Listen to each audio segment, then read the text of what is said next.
আসসালামু আলাইকুম ওয়া রাহমাতুল্লাহি ওয়া বারাকাতুহু। সম্মানিত হাজিরিন, সবার আগে সর্বপ্রথমেই আমরা শুকরিয়া জ্ঞাপন করব আল্লাহ সুবহানাহু ওয়া তাআলা জাল্লা জালালুহু ওয়া আম্মা নওয়ালুহুর আলিশান দরবারে যে আল্লাহ রাব্বুল আলামিন আমাদেরকে আজকের এই পূত পবিত্র মাহফিলে আমাদেরকে নিরাপদ একটি দিল নিয়ে আমাদেরকে আল্লাহ সুবহানাহু ওয়া তাআলার খুশি রেজা মন্দি হাসিলের মানুষে আমাদেরকে এখানে আসার বসার তৌফিক দিয়েছেন। যে মহামনিব এই সুযোগটুকু দিলেন, আসুন কায়মন বাক্যে হৃদয়ের সবটুকুন আবেগ উচ্ছ্বাস আর অনুভূতিকে উজাড় করে দিয়ে হৃদয়ের বদ্ধ কপাটকে উন্মোচন করে সিংহ শার্দুলের ন্যায় বাঘ্রের গর্জনের ন্যায় পুরুষোচিত কণ্ঠে সমস্বরে সমবাক্যে ঈমানের তেজে তেজিয়ান হয়ে ইসলামের বলে বলিয়ান হয়ে সকলে একবার পড়ুন কালিমাতুশ শুকর আলহামদুলিল্লাহ। লক্ষ কোটি তার থেকেও অনেক অনেক অনেক গুণ বেশি দুরূদ আর সালাম পাঠ করছি আমাদের প্রিয় নবীর প্রতি, যিনি শামসুদ্দোহা, যিনি বদরুদ্দোজা, যিনি নূরুল হুদা, যিনি হাবিবে খোদা, যিনি সৈয়দুল কাউনাইনি ওয়াস সাকালাইন, সৈয়দুল আম্বিয়া ওয়াল মুরসালিন, রাসূল রাব্বিল আলামিন, সৈয়দুনা নবিয়ুনা শফিউনা হাবিবুনা তবিবুনা ওয়া তবিবু কুলুবিনা ওয়া কুদওয়াতুনা ওয়া সানাদুনা ওয়া মাওলানা মুহাম্মদ সাল্লাল্লাহু আলাইহি ওয়া আলিহি ওয়া সাল্লামের প্রতি আজ থেকে প্রায় ১৫০০ বছর পূর্বে আমাদেরকে এতিম করে দিয়ে সোনার মদিনায় সোনার টুকরা জমিনে শুয়ে আছেন আল্লাহ সুবহানাহু ওয়া তাআলা, যার ওসিলাতে আমাদেরকে বানিয়েছেন পৃথিবীর শ্রেষ্ঠ উম্মাত। বলেন আলহামদুলিল্লাহ। এজন্য আমরা পৃথিবীর বেস্ট উম্মাহ। এই পৃথিবীতে ১,২৩,৯৯৯ জন নবী, তাদের সকল উম্মতের থেকে আমরা হচ্ছি শ্রেষ্ঠ। এই শ্রেষ্ঠত্ব কেবল not only according to the quantity, এটা কেবল আমাদের গণনার দিক থেকে নয়, বরং also according to the quality. আমরা কেবল সংখ্যার দিক থেকেই শ্রেষ্ঠ উম্মত না, আমরা কোয়ালিটিতে গুণ সম্পন্নতার ক্ষেত্রেও আমরা এই পৃথিবীর শ্রেষ্ঠ উম্মত। বলেন আলহামদুলিল্লাহ। আমাদের সংখ্যা এত বেশি হবে কিয়ামতের দিন যে প্রিয় রাসূল বলেছেন, ওয়া ইন্নী মুকাথিরুকুম বিকুমুল উমাম ইয়াউমাল কিয়ামাহ, কিয়ামতের দিন আমি তোমাদেরকে নিয়ে প্রাউড ফিল করব, কারণ আমার উম্মতের সংখ্যা অন্যান্যদের এত বেশি হবে যে কিয়ামতে জান্নাতীদের কাতার হবে ১২০টি, আর আমার উম্মতের জান্নাতীদের কাতার হবে তার থেকে ৮০টি। বলেন না সুবহানাল্লাহ। অতএব এটি হচ্ছে সংখ্যার দৃষ্টিকোণ থেকে, কিন্তু আমরা এমন উম্মাত কেবল সংখ্যায় নয়, আমাদের কোয়ালিটি এত চূড়ান্ত মানের কোয়ালিটি যে কেবল এই দুনিয়াতেই আমরা বেস্ট উম্মাহ তা না। আল্লাহ বলছেন, কুনতুম খায়রা উম্মাহ, you are the best followers, তোমরা হচ্ছে এই পৃথিবীর সবচেয়ে উত্তম শ্রেষ্ঠ উম্মত। সুবহানাল্লাহ বলবেন না? আমরা যে শ্রেষ্ঠ, এই শ্রেষ্ঠত্বের সার্টিফিকেট পৃথিবীর কেউ দেয় নাই, দিয়েছেন যিনি, তিনি কে? এমন এক শ্রেষ্ঠ উম্মত যে কেবল দুনিয়াতে না, কিয়ামতের কঠিন বিপদের মুহূর্তেও আমাদের কিছু কিছু কথা আল্লাহ পাক কবুল করে অনেক বিষয়ের সমাধান করে দিবেন। নূহ আলাইহিস সালাতু ওয়াস সালাম, যিনি তামাম জিন্দেগি কেঁদেছেন তার উম্মতের জন্য, এত কেঁদেছেন যার মূল নাম সম্পর্কে মুফাসসিরিনে কেরাম বলছেন তার নাম ছিল আব্দুল গাফফার, কিন্তু এত কেঁদেছেন যে ওনার নামটাই হয়ে গেছে নূহ। আরবিতে নূহ শব্দের অর্থ হলো কান্না করা। এত কেঁদেছেন যে বুখারী শরীফের একটা ব্যাখ্যা আছে, ইরশাদুস সারি ফি শারহিল বুখারী, আল্লামা কাস্তাল্লানী রাহমাতুল্লাহ আলাইহি বলেছেন, নূহ নবী যত বেশি কেঁদেছেন, যদি নূহ নবীর কান্নার তামাম অশ্রু এক পাল্লায় নেওয়া হয় আর পৃথিবীর সমস্ত মানুষের চোখের অশ্রু আরেক পাল্লায় নেওয়া হয়, তাহলে পৃথিবীর তাম মানুষের চোখের পানি কোনোদিন নূহ নবীর চোখের পানি স্পর্শ করতে পারবে না। সুবহানাল্লাহ বলে। কাঁদলে কি হয়? কাঁদলে আল্লাহর মাহবুব বান্দা হওয়া যায়। কাঁদলে কি হয়? আল্লাহর জাহান্নাম থেকে মুক্তি পাওয়া যায়। সুবহানাল্লাহ। কেমন ভাবে মুক্তি পাওয়া যায়? রাসূল একটা হাদিসে একটা উদাহরণ দিয়ে শিখিয়েছেন, সাহাবীরা, দহিত দুগ্ধ যদি স্তন থেকে গাভীর দুধ টেনে বের করে ফেলো, সেটাকে কি আবার ফিরিয়ে দিতে পারবে? সাহাবীরা বলবেন না, এটা কোয়াইট ইম্পসিবল, এটা সম্ভব না। এবং আজকের যারা সো কল্ড সায়েন্টিস্ট, যারা আল্লাহর হাবিবের জীবন সম্পর্কে অনেক আপত্তি, এমন কিছু কপাল পোড়া মানুষও পৃথিবীতে আছে না নাই, যারা আল্লাহর হাবিবের জিন্দেগি নিয়ে প্রশ্ন তোলে। ভাইয়েরা আমার, তারা বহু চেষ্টা করেছে দহিত দুগ্ধকে আবার স্তনে ফিরিয়ে দেওয়া যায় কিনা। শত শত বছর চেষ্টা করে তারা সারেন্ডার করে বলেছে, মুহাম্মদ সাল্লাল্লাহু আলাইহি ওয়াসাল্লাম ১৫০০ বছর আগে যা বলেছেন সঠিক বলেছেন, আমরাই বেঠিক ছিলাম। আল্লাহু আকবার। আল্লাহর হাবিব বলেছেন, দুনিয়ার একজন মুমিন বান্দা আল্লাহর ভয়ে নবীর মহব্বতে যদি চোখের পানি ফেলে, দহিত দুগ্ধ যেমন আবার স্তনে ফিরিয়ে দেওয়া যায় না, জাহান্নাম থেকে আল্লাহর গোলাম কান্নার বদৌলতে বের হয়ে যাবে, আবার জাহান্নামে ফিরিয়ে দেওয়া যাবে না। সুবহানাল্লাহ। এত বেশি নূহ নবী কেঁদেছেন, আদম তো আরো বেশি কেঁদেছেন। আদম আলাইহিস সালাতু ওয়াস সালাম কত বছর কেঁদেছেন? কেউ বলেছেন ৩৫০, কেউ বলেছেন ৪৫০। এ নিয়েও মারামারি আছে না নাই? আমরা তো মুসলিম উম্মাহ মারামারি এমন এমন বিষয় নিয়ে করি যেগুলো মারামারির বিষয় না, ঠিক কিনা বলেন? দুরুদ শরীফ আমরা পড়ি, কেউ দুরুদ ইব্রাহিম পড়েন, মোস্ট ওয়েলকাম, অসুবিধার কিছু নাই। আমরা কেউ আল্লাহুম্মা সাল্লি আলা সাইয়্যিদিনা মুহাম্মদ এটা পড়ি, এতে অসুবিধার কিছু নাই রে ভাই। এগুলো সব ফ্লেক্সিবল, এগুলো পারমিটেড।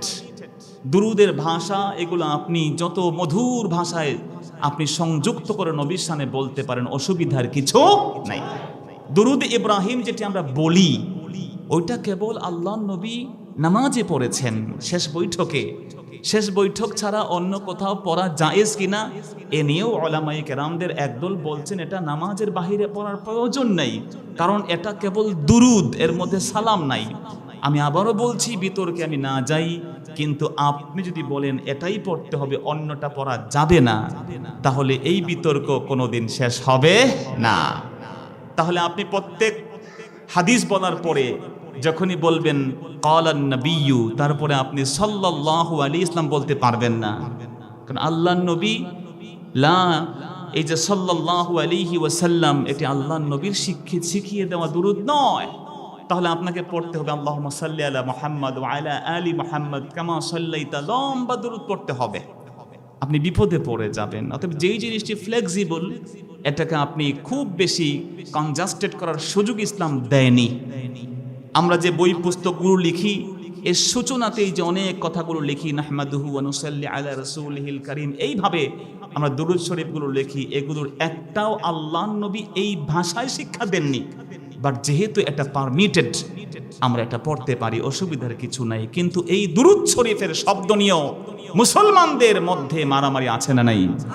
জোরে বলতে হবে, আছে না নাই?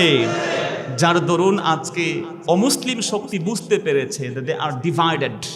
মুসলিম উম্মাহ তো এখন সত্যতা বিভক্ত।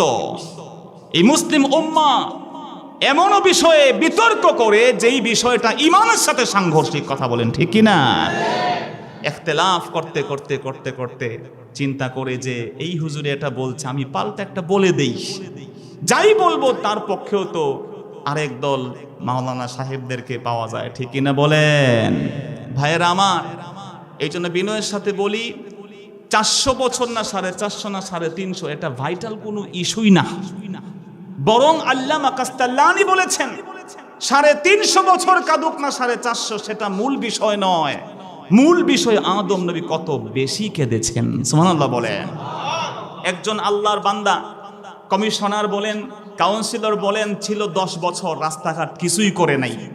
আরেকজন ১০ মাস ছিল, রাস্তাঘাট সব সুন্দর করে দিয়েছে করে। তো 10 বছরের মূল্য বেশি যে কোনো কাজ নাই, আর নাকি 10 মাসের মূল্য বেশি যার কাজ আছে? জোরে বলেন তো, 10 মাসের মূল্য বেশি।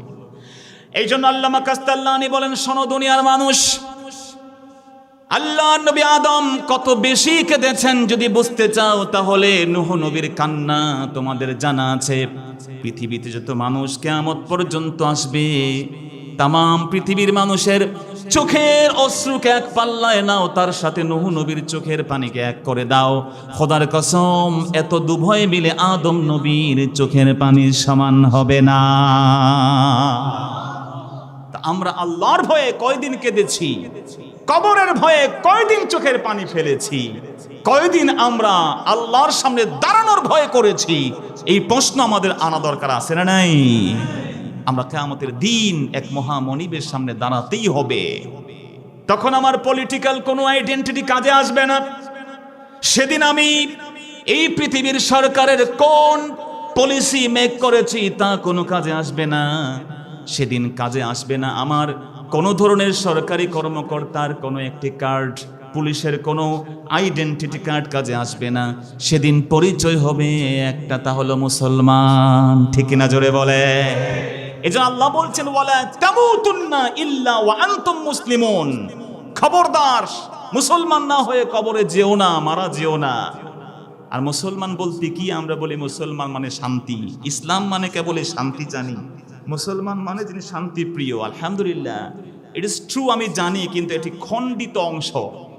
ইসলাম মানে যারা বলবে শান্তি, এটা হচ্ছে ওই সমস্ত ওয়েস্টার্ন লোকদের শিক্ষা, ওই সমস্ত সকল্ড ওরিয়েন্টালিস্টদের শিক্ষা যারা আমাদেরকে ইসলামের শিক্ষা দিতে চায়। এমনও কিছু অথর্ব, কিছু বোকা মানুষও আছে, মাওলানা সাহেবদেরকে এলেম শেখায়, আছে না নাই? জোরে কোন আছে না নাই? ওনারা মনে করেন যে আমরা তো মোটামুটি কিছু শিখে গেছি, এই শিক্ষাই তো মোটামুটি যথেষ্ট হয়ে গেছে। নাউজুবিল্লাহ বলবেন না? ভাইয়ের আমার, আমি যদি আজকে বলি যে আমিও তো মোটামুটি ইংলিশ পড়তে পারি টুকটাক, হ্যাঁ, যদি আমি ইংরেজি ভাষা পড়াশোনা করতে পারি, আপনি বা আমাদের ছোট্ট একটা শিশু যদি বলে, ছোট্ট শিশু ABCD পড়তে পারে কি পারে না? জোরে বলেন। এখন যদি ছোট্ট একটা শিশু এসে বলে আমি তো এমনিতেই কার্টুন দেখে দেখে ABCDEFG একেবারে শেষ পর্যন্ত পুরো রাইমটা মুখস্থ করে ফেলেছি, আর আমাদের মাদ্রাসার ইংরেজি লেকচারারকে গিয়ে বলে, মিয়া আপনি কি শিখছেন? আপনি শিখে ফেলছেন, আপনি কি আমার চেয়ে বড় শিক্ষিত হয়ে গেছেন? I can recite the whole alphabets, আমি সব অক্ষরগুলো শিখে ফেলেছি। এই কথা বললে আমরা বলবো এটা শিশু সুলভ কথা। ঠিক কিনা জোরে বলেন? এটা কোনো বুদ্ধিমান মানুষের ভাষা হতে পারে না। অতএব প্রত্যেকটা ফিল্ডে আলাদা লোক আছে না নাই? আমার মুসলমান ভাইয়েরা, সেজন্য এই পৃথিবীর বুকে আপনার পরিচয় হবে মুসলমান, ধর্ম আপনার ইসলাম। আজকের ওই সমস্ত পাশ্চাত্যরা শেখাচ্ছে ইসলাম মানে একটাই অর্থ শান্তি। আমি আপনাকে বিনয়ের সাথে বলি, সালাম শব্দের অর্থ শান্তি, কিন্তু ইসলাম শব্দের অর্থ শান্তি নয়। ইসলাম শব্দের অর্থ হলো আত্মসমর্পণ। সুবহানাল্লাহ বলে। কমপ্লিট সারেন্ডারের নাম হচ্ছে ইসলাম। যদি আপনি মুসলমানের পরিচয় দিতে হয়, ইসলাম আপনার পরিচয় হয়, তাহলে ইসলামের অর্থ হচ্ছে শান্তি যেমন আছে, তার পাশাপাশি সবচেয়ে বড় অর্থ হলো ইসলাম শব্দের অর্থ হলো আত্মসমর্পণ। ইসলাম অর্থ সেই অর্থ যেই জায়গাতে আল্লাহ আল্লাহ নবীর মহব্বতে একে অপরকে দিল দিয়ে ভালোবাসবো, অপর ভাইয়ের জন্য জীবন দিতে প্রস্তুত হয়ে যাব, অপর ভাইকে নিজের উপরে প্রাধান্য যেমন দিব, শান্তি প্রতিষ্ঠার জন্য নিজের সত্য যেমন ত্যাগ করব, ঠিক একইভাবে অসত্যের বিরুদ্ধে, জুলুমের বিরুদ্ধে, অত্যাচারের বিরুদ্ধে রুদ্ধ কণ্ঠে দাঁড়িয়ে যাওয়ার নামও ইসলাম। কথা বলেন ঠিক কিনা? সেই জায়গাতে আপনাকে ক্লারিফিকেশন করতে হবে। ঠিক আছে ভাইয়েরা আমার, এই জন্য এই ক্ষেত্রে, ঠিক আছে থামেন, এই ক্ষেত্রে আপনাকে ক্লারিফাই করতে হবে আল হুব্বু ফিল্লাহ ওয়াল বুগদু ফিল্লাহ। আবু বকর সিদ্দিক রাদিয়াল্লাহু তাআলা আনহু মাটির মতো নরম মানুষ ছিলেন, কিন্তু যখনই দেখেছেন নবীর বিরুদ্ধে কথা হয়, যখনই দেখেছেন আল্লাহর দুহিতা হয়, যখনই দেখেছেন আল্লাহর হাবিবের শান ও মানকে লুণ্ঠন করা হয়, আবু বকর মোমের মতো নরম মানুষ পাথরের মতো শক্ত হয়েছেন। কথা বলেন ঠিক কি না? এই জন্য হাজিরিন, আল্লাহ সুবহানাহু ওয়া তাআলা যেন আমাদেরকে মুসলমানের পরিচয় নিয়ে কবরে যাওয়ার তৌফিক দিন। জোরে বলেন আমিন। আমি আপনাদের খেদমতে সূরাতুল বাকারার 165 নম্বর আয়াত তেলাওয়াত করেছি। ইনশাআল্লাহ এর উপরে নির্ভর করে আমরা সংক্ষিপ্ত কিছু কথা শোনার প্রয়াস পাব। আল্লাহ পাক যেন তৌফিক দেন। জোরে বলেন আমিন। আল্লাহ তাআলা বলছেন, ওয়া মিনান নাস মাইয়াত্তাখিযু মিন দুনিল্লাহি আনদাদা। আল্লাহ বলছেন, মানুষের মধ্যে কিছু মানুষ আছে, যে মানুষের কাজ কি, ইয়াত্তাখিযু, যারা গ্রহণ করে, মিন দুনিল্লাহ, আল্লাহ ছাড়া, আনদাদা, কিছু শরীককে গ্রহণ করে, আল্লাহর সাথে অন্যকে কিছু সমকক্ষ নির্বাচন করে নাই। বলেন নাউজুবিল্লাহ। এর ক্রাইটেরিয়াটা কি, ধরনটা কি? এটা ডিফারেন্ট ধরন বলছেন। আমরা শিরিক বলতে বুঝি কি মূর্তি পূজা, আমরা শিরিক বলতে বুঝি কি একজন পীর সাহেবের কাছে গিয়ে সাজদায় পড়ে যাওয়া, ঠিক কিনা বলেন? আমরা শিরিক বলতে বুঝি কি কবরে গিয়ে সাজদা মারা, কথা বলেন ঠিক কিনা? আমাদের এই যে কনসেপ্ট অফ শিরক, শিরকের এই কনসেপ্টটাকে আল্লাহ সুবহানাহু ওয়া তাআলা পাশে রেখে আরেকটা কনসেপ্ট দিচ্ছেন যে শিরিক কত সূক্ষ্ম হতে পারে, শিরিক কত সাইলেন্টলি আপনার ঈমানকে ধ্বংস করতে পারে। তার মধ্যে একটা হচ্ছে ব্যতিক্রম এক প্রকারের শিরিক আল্লাহ শিখিয়ে দিচ্ছেন, সেটা হচ্ছে ইউহিব্বুনাহুম কাহুব্বিল্লাহ। তারা যাদেরকে শিরিক সাব্যস্ত করে, হয়তো তাদেরকে পূজা করে না, হয়তো আল্লাহর সমকক্ষ যাদেরকে মনে করে তাদের প্রতি তারা সাজদা মারে না, হয়তো সেখানে গিয়ে তার জন্য কিছু মান্যত করে না, কিন্তু ওই সমস্ত শরীকদেরকে তারা মহব্বত করে ভালোবাসে, যেই ভালোবাসাটা প্রয়োজন ছিল আল্লাহর জন্য। জোরে বলেন নাউজুবিল্লাহ। যেই ভালোবাসাটা তার সেলিব্রেট করার প্রয়োজন ছিল তার আল্লাহর জন্য, সেই ডিভোশন সব কিছু সে উজাড় করে দেয় তার প্রিয় পাত্রের জন্য। সে তার পীর সাহেব হতে পারে, সে হতে পারে তার অফিসের বড় কর্তা, হতে পারে তার একজন প্রেমিক অথবা প্রেমিকার জন্য প্রেমিক অথবা প্রেমিকের জন্য প্রেমিকা, হতে পারে তার একজন রাজনৈতিক নেতৃত্ব, ঠিক কিনা জোরে বলেন? আমার প্যারা হাজিরিন, এটাও এক প্রকারের শিরক। আল্লাহ সুবহানাহু ওয়া তাআলা শিখিয়ে দিলেন যে এই পৃথিবীতে ঈমানের স্বাদ যদি কেউ পেতে হয়, তার উদাহরণ আল্লাহ দিয়ে বললেন, ওয়াল্লাযীনা আমানু আশাদ্দু হুব্বান লিল্লাহ। আর আল্লাহর উপরে ঈমান যারা এনেছে তাদের আল্লাহর প্রতি মহব্বতটা হয় বড় প্রগাঢ়, তাদের মহব্বত হয় প্রাচীরের সীসা ঢালা প্রাচীরের মতো। ওই মহব্বতের মধ্যে অন্য কিছু এর মধ্যে ইন্টারফেয়ার করতে পারে না। এজন্য আমরা আজকে এই আলোচনার গোটা কথাই বলবো ঈমানের স্বাদ সম্পর্কে। কি সম্পর্কে জুড়ে বলেন? স্বাদ। আমার ভাইয়েরা, আজকে আমাদের এই মাহফিলের আলোচক আলোচনা করেছেন যুব সমাজ সম্পর্কে। যুব সমাজকে নানানভাবে মোটিভেট করা দরকার। কি বলেন, দরকার আছে না নাই? আজকের যুবকরা বিভ্রান্ত, আজকের যুবকরা পথভ্রষ্ট হচ্ছে, যেই সমস্ত কারণে সেগুলোর মূলোৎপাটন যেমন দরকার, আর এই যুবকদেরকে আধ্যাত্মিক শক্তিতেও শক্তিশালী করা দরকার আছে না নাই? এজন্য একজন ব্যক্তি যখন সে নেশায় আক্রান্ত হয়, নেশাতে যখন সে অ্যাডিক্টেড হয়, ওই অ্যাডিকশনটা যখন আস্তে আস্তে তাকে খেয়ে ফেলে, তখন দেখা যায় ওটা থেকে তাকে সরাতে সময় লাগে, ঠিকই না বলেন? দীর্ঘ সময় তার লেগে যায়, কিন্তু সে ওই অ্যাফেকশনে এসে গেছে, তার মধ্যে ওই নেশা কার্যকরী হয়েছে। কেন? কারণ সে নেশার টেস্ট পেয়ে গেছে। কথা কোন ঠিকই না? তার মধ্যে নেশাটাকে ভালো লেগে গেছে, এর মজাটা পেয়ে গেছে। আরবিতে তার নাম হচ্ছে আল হালাওয়া। এটাকে বলা হচ্ছে হালাওয়া, তৃপ্তি, টেস্ট, স্বাদ। যদি একজন মানুষ স্বাদ পায়, মজা পেয়ে যায়, তাহলে ওই জিনিসটা তার কাছে আর কষ্ট লাগে। যারা পান খায়, গভীর রাতে পানের নেশা উঠলে মোটামুটি ভাস কি বলে দরজা টরজা ভেঙে পানের দোকানে গিয়ে যায়। কথা কোন ঠিক কিনা? চায়ের নেশা উঠলে চায়ের দোকানে গিয়ে হুমড়ি খেয়ে পড়ে।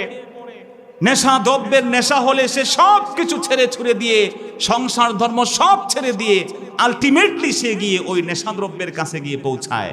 কারণ কি? কারণ সে জানে এটি তার কাছে খুব মজা, খুব টেস্টি।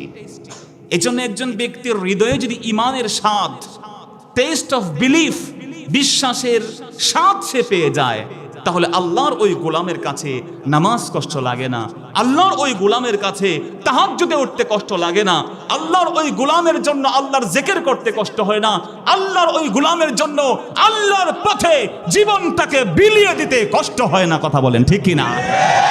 তাকে জিজ্ঞেস করে কিসে তোমাকে উদ্বুদ্ধ করেছে? কারণ যাকা তুআমুল ঈমান, তুআমাল ঈমান, সে ঈমানের স্বাদ পেয়ে গেছে, সে ঈমানের যে অনুভূতিটা তার হৃদয়ে এসে গেছে। আল্লাহু আকবার বলেন।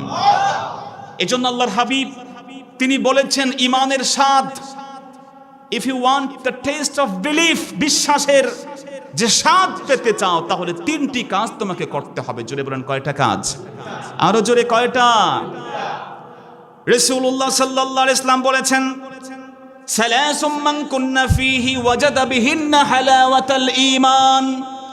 এই পৃথিবীর বুকে তিনটি খাসলাত, তিনটি ক্যারেক্টার, তিনটি গুণ আল্লাহর যে গোলামের কাছে থাকবে, ওই তিনটি গুণ দ্বারা আল্লাহর গোলাম ঈমানের স্বাদ পেয়ে যাবে। সুবহানাল্লাহ। প্রথমটা কি? প্রথম যে স্বাদটা হলো, প্রথম যে গুণ, মান কানাল্লাহু ওয়া রাসূলুহু আহাব্বা ইলাইহি মিম্মা সিওয়াহুমা।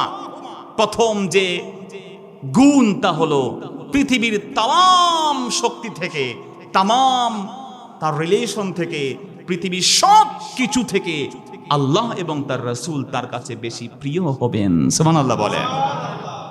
দুই নাম্বার, আইয়ুহিব্বাল মারআ লা ইউহিব্বুহু ইল্লা লিল্লাহ। প্রথম গুণ হলো আল্লাহ এবং তার রাসূল সবচেয়ে বেশি প্রিয় হবেন। দুই নাম্বার গুণ হলো এই পৃথিবীর বুকে একজন ভাইকে সে ভালোবাসবে একজনের জন্য। জোরে বলেন তিনি কে? সে আমার পার্টির লোক সেজন্য বলা হয় নাই, সে আমার পীর সাহেবের মুরিদ সেজন্য বলা হয় নাই, সেও কাউমির ছাত্র আমিও কাউমির ছাত্র সেজন্য বলা হয় নাই, সেও আলিয়া মাদ্রাসায় পড়ে আমিও আলিয়া মাদ্রাসায় পড়ি সেজন্য বলা হয় নাই, সে যার নেতা তাকে মানে আমিও তাকে মানে সেজন্য বলা হয় নাই। বলা হয়েছে ভালোবাসা হবে একজনের জন্য। জোরে বলেন তিনি কে? লা ইউহিব্বুহু ইল্লা লিল্লাহ। সে আল্লাহর গোলাম, মসজিদে এসে কিবলামুখে নামাজ পড়ে, আল্লাহর গোলাম আমার সাথে কোরবানি করে, আল্লাহর গোলাম আমাদের মতোই তার অবস্থা। একজন মুসলমান বাহ্যিক তার পরিচয় ভালোবাসবো অন্য কিছুর জন্য না, আল্লাহর জন্য। ভাইয়ের আমার, তিন নাম্বার যে গুণ থাকতে হয় তা হলো ওয়া ইয়াকরাহু আইয়াউদা ফিল কুফর বা'দা আন আনকাযাহুল্লাহু মিনহু কামা ইয়াকরাহু আইয়ুলকা ফিন নার। আগুনে পড়ে যাওয়ার ভয় যেমন করে বান্দা, আগুনে যারা পুড়ে, আপনারা জানবেন যারা বার্ন ইউনিটে ভর্তি আছে, খুব কষ্ট, একেবারে ক্রনিক্যালি তাদেরকে আক্রমণ করে। যদি কারো 50% লাগে না, 25% পুড়ে যায়, ও আর সারভাইভ করতে পারে না। ধীরে ধীরে আস্তে আস্তে ওটা ছড়িয়ে যায়।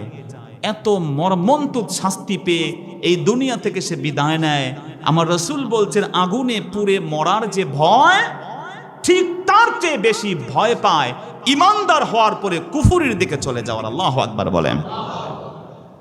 অতএব একজন ব্যক্তিকে ইমানের স্বাদ যদি সে পেয়ে যায়, তাকে আর কিছু নসিহত করার প্রয়োজন নেই।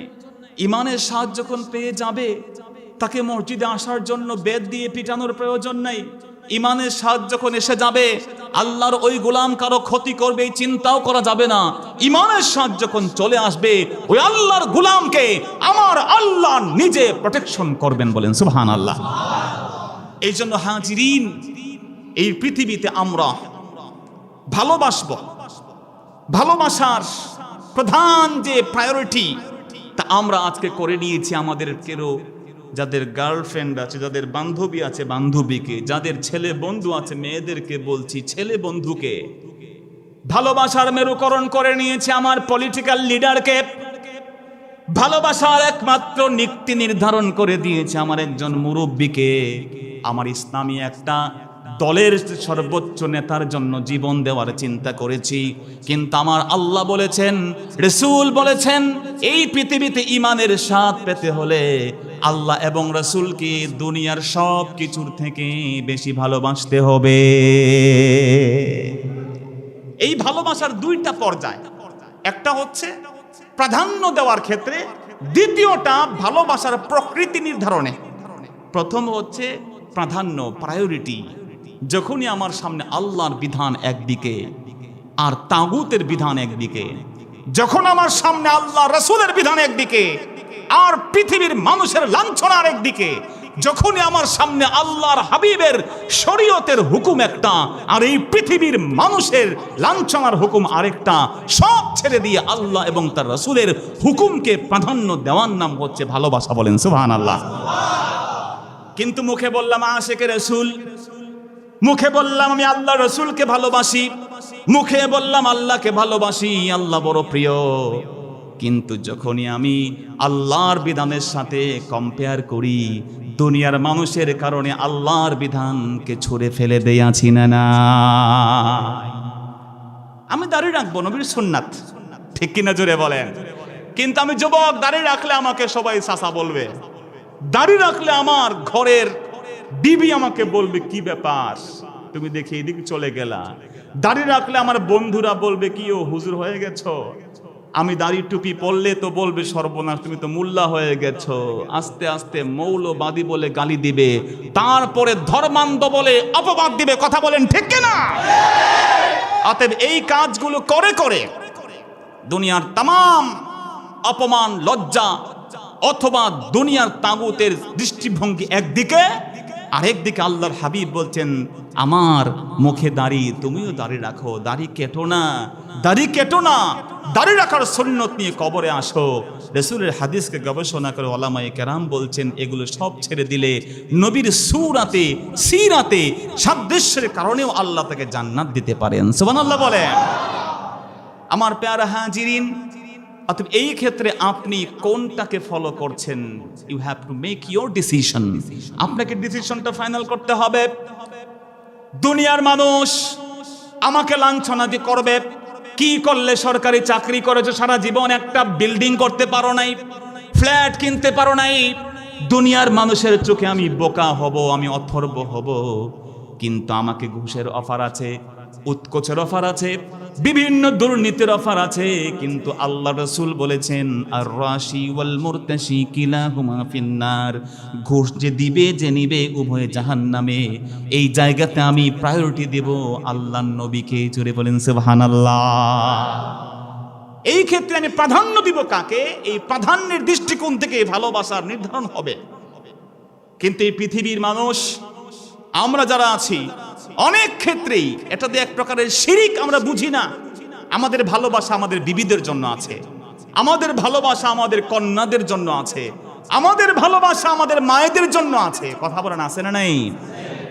মায়ের জন্য ভালোবাসাও ভালোবাসা, বোনের জন্য, স্ত্রীর জন্য ভালোবাসা, তার নামও ভালোবাসা।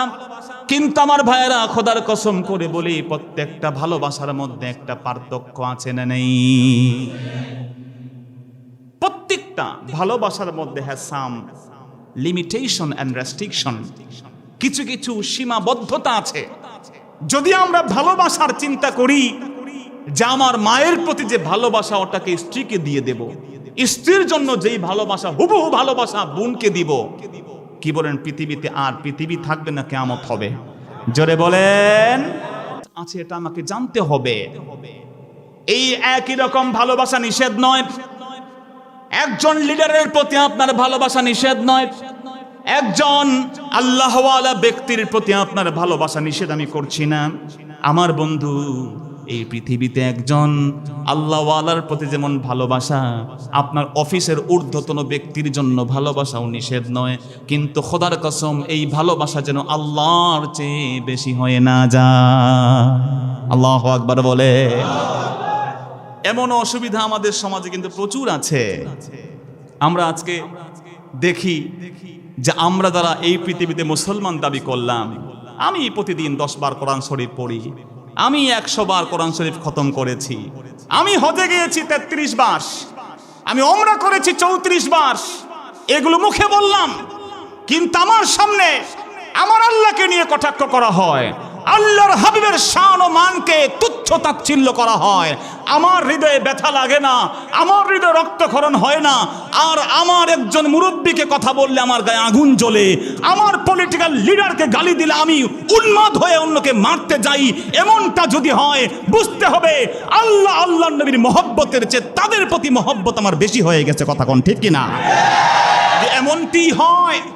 এমনটি হয়, তাহলে এই আবেগটাই শিরক, এতে কোনো সন্দেহ নাই।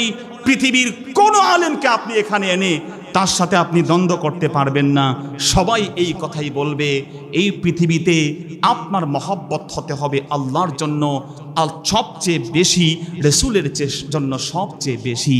এজন্য প্রায়োরিটি মেনটেইনের ক্ষেত্রে আমি সংক্ষেপ করে বলছি, আপনি প্রাধান্যের ক্ষেত্রে যে কোনো সমাজে ব্যবসা এটা করলে লাভ হবে 10 লাখ টাকা, এই ব্যবসা করলে আমি 1 কোটি ইনভেস্ট করেছি, প্রতি মাসে আমার 3 লাখ টাকা। কিন্তু আলেম একজন বলেছেন, ভাই শরীয়তের দৃষ্টিকোণ থেকে ওদিকে যেয়েন না, এইটা পথ অবলম্বন করলে আপনার লাভ হবে 10,000 টাকা, লাভ হবে মাত্র 3,000 টাকা, লাভ হবে আপনার মাত্র 1,000 টাকা। যদি আপনি ওই 1 লাখ টাকার ওই লোকটা লাথি মেরে ফেলতে পারেন, আল্লাহ নবীর শরীয়তের বিধানকে কবুল করে ওই অল্প লাভের প্রতি আপনি এগিয়ে যেতে পারেন, এটাই হচ্ছে আল্লাহ নবীর মহব্বতের নিদর্শন। বলেন সুবহানাল্লাহ। কিন্তু আমি মুখে বললাম একটা, কাজ করলাম আরেকটা, এর নাম ঈমান নয়। এজন্য আল্লাহ রাব্বুল আলামিন বলে দিয়েছেন, وَمِنَ النَّاسِ مَن يَقُولُ آمَنَّا بِاللَّهِ وَالْيَوْمِ الْآخِرِ। যে পৃথিবীর মধ্যে এমন ব্যক্তি যে বলে আমি আল্লাহকে ঈমান এনেছি, আমানু, আমি ঈমান এনেছি, আমানতু বিল্লাহ। আল্লাহ বলছেন ওয়ামা হুম বিমুমিনিন, আল্লাহ বলছেন এরা কি না, মুমিন নয়। যে ব্যক্তি মুখে বলবে আল্লাহ বলছে যে মুমিন না, তার কারণ হলো এই জগৎ সংসারে এসে আল্লাহর বিধানকে ভায়োলেট করে, তাগুতের বিধানকে, আল্লাহর বিধানকে ছুঁড়ে ফেলে দিয়ে দুনিয়ার কোনো স্বার্থের জন্য অন্যের বিধানকে সে প্রাধান্য দেয়। ওই ব্যক্তি কখনো পরিপূর্ণ কমপ্লিট মুসলমান হতে পারবে না। অতএব we have to ask ourselves, আমার বিচার আমি করতে পারি, আমার সংসার চলার ক্ষেত্রে আমি এটা প্রতিপালন করি কিনা, আমার প্রত্যেকটি হরকতের ভিতরে আমি এই বিষয়টিকে ফলো আপ করি কিনা। যখন আমি নিজে বলবো হ্যাঁ, আমি তো আমার জীবনের চলার ক্ষেত্রে, ব্যবসার ক্ষেত্রে, পোশাক আশাকের ক্ষেত্রে, লেনদেনের ক্ষেত্রে, কথাবার্তার ক্ষেত্রে, আমার সব ক্ষেত্রে আল্লাহর বিধান প্রাধান্য পেয়েছে, খোদার কসম দুনিয়ার কেউ আপনাকে মনে রাখতে নাও পারে, আপনার পলিটিক্যাল লিডার আপনাকে ভুলতে পারে, ভোটের জন্য আপনি যা করেছেন পরদিন আপনাকে ছেড়ে ছুড়ে দিয়ে আরেকজনকে তার কাছে নিতে পারে, ঠিক কিনা বলেন? আপনাকে আজকে কাছে নিয়েছে, আরেকজনকে দূরে সরিয়ে পরদিন আপনাকে ভুলতে পারে, কিন্তু আপনার মাবুদ, আপনি গোলামকে কোনোদিন ভুলবেন না। ডাকবেন চুপে চুপে, আল্লাহ স্মরণ করবেন। সবাই আপনাকে বোকা বলবে, কিন্তু আপনি বোকা না, আপনি আল্লাহর কাছে সবচেয়ে বেশি বুদ্ধিমান। বলেন না সুবহানাল্লাহ। এই জন্য হাজিরিন, এই প্রাধান্য, তাহলে প্রথম স্টেজ গেল যে আমরা জীবনের প্রতিটি ক্ষেত্রে প্রাধান্য দিব। আল্লাহ এবং তার রাসূল কি বলেছেন সেটা খুঁজবো, আলেমদের কাছে যাব, আলেমদেরকে ভালোবাসবো। হক্কানি আলেম যারা, গায়ের হাক্কানিও আলেম আছে না নাই? কথা কন ভাইরা আমার, এমন এমন বিষয়ে ফাতুয়া তারা দেয়, যেই ফাতুয়া ইবলিস শুনেও আতঙ্কিত হয়। কথা কন ঠিক কিনা? একটা কাজ আপনি করেন, নিষেধ না, আপনি করেন, আরো করেন, কিন্তু আপনি একটা অন্যায় কাজ যেটা না জায়েজ আপনি জানেন, করে ফেলছেন, মাফ চাইলে দিন শেষে মাফ করবেন কে? আল্লাহ। কিন্তু আলেমরা যখন একটা হারাম কাজকে হালালের ফাতোয়া দেয়, হারামকে হালাল বানাতে চায়, বুঝতে হবে এই সমস্ত আলেমরা নামধারী আলেম, এরা প্রকৃত আলেম হতে পারে? জোরে বলেন পারে? এই জন্য হাজিরিন, হক্কানি আলেম যারা, আল্লাহওয়ালা আলেম যারা, তাদেরকে ভালোবাসা এটি সময়ের দাবি শুধু না। এই পৃথিবীতে আপনার যে পরিচয়গুলো রাসূল নিতে বলেছেন, তার মধ্যে শ্রেষ্ঠ পরিচয় হলো এটা। একজন মানুষ পৃথিবীতে আলেমদেরকে ভালো না বেসে আলেমদের সাথে সম্পর্ক ছাড়া কবরে গেলে রাসূল বলছেন তোমার খবর আছে। আল্লাহু আকবার বলেন। আমি ভুল হতে পারি, আমার ত্রুটি থাকতে পারে, আমার অনেক বিষয়ে অনেক ক্ষেত্রে আমার সংশোধনের প্রয়োজন থাকতে পারে, কিন্তু ইন জেনারেলি আমি একজন ব্যক্তির দ্বারা কটাক্ষের শিকার হলে এই কটাক্ষটা আমি হব না, এই দাড়ি টুপির কটাক্ষ আমার উপরে আসবে না, এই দাড়ি টুপি, এই পাঞ্জাবি, এই পাজামার অপমান গিয়ে আল্লাহর হাবিবের গায়ে গিয়েও লাগবে। কথা বলেন ঠিক কি না? এই জন্য প্যারা হাজিরিন, রাসূলুল্লাহ সাল্লাল্লাহু আলাইহি ওয়াসাল্লাম বলেছেন, কুন আলেম, আলেম হও, না পারো আলেমের ছাত্র হও, কুন মুতাআল্লিমা, তাও না পারো কুন মুস্তামিআ। আলেম কি বলে কান পেতে শোনো, সুবহানাল্লাহ বলেন না। তাও না পারো কুন মুহিব্বা, আলেমকে ভালোবাসো। ওয়ালা তাকুন খামিসা, খবরদার পঞ্চম কোন পরিচয় নিয়ে কবরে যেও না, গেলে কি হবে? রাসূল জবাব দিয়েছেন, ফাতাহলিক, তুমি ধ্বংস হয়ে যাবে। নাউযুবিল্লাহ। আলেম হও, না হলে আলেমের ছাত্র হও। আলেম হলে তো এই পৃথিবীতে নবীর ওয়ারেস হয়ে গেলে। না পারো আলেমের ছাত্র হও, তোমার পায়ের নিচে জান্নাতের চট ফেরেশতারা বিছায়া দেবে। সুবহানাল্লাহ।